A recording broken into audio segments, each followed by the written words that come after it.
There's no official first photograph of a lurker. No one knows exactly where in photo editing software and tricks of the light left off and the creatures actually started to appear. Just like no one knows where they came from. Outer space, underground, another dimension, the back of your closet. But after a few months, most people believed they were real.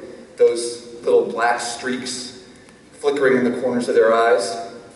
Everyone else bought in after the first attack. Unlike pictures of the first lurkers, the photos of their first attack in Belluno, Italy are convincing. 53 people died. Lurkers were hard to see, but you could stare at their victims straight on, and for as long as you wanted. Those Belluno images, they were Tiananmen Square and Abu Ghraib, stuff that burns itself into the backs of your eyes and defines generations.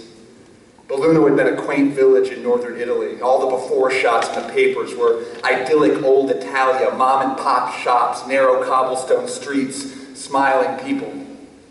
By the time I visited, it was like every other town after a lurker attack. The people were crooked and brittle, like a forest after a bad fire. Gray, like someone cranked the color scheme a quarter turn to the left. The whole world was looking more like Belluno every day. There were 26 more attacks in 5 years, one on every continent. When the government couldn't stop them, politics got weak and religion got strong. Millions of parishioners hungry for something to believe. Pews were packed the world over. Things stayed that way until the parishioners of the First Catholic Church in Oslo were torn to pieces in the middle of a Sunday service. One of the shots from that attack, it was iconic, a real beauty.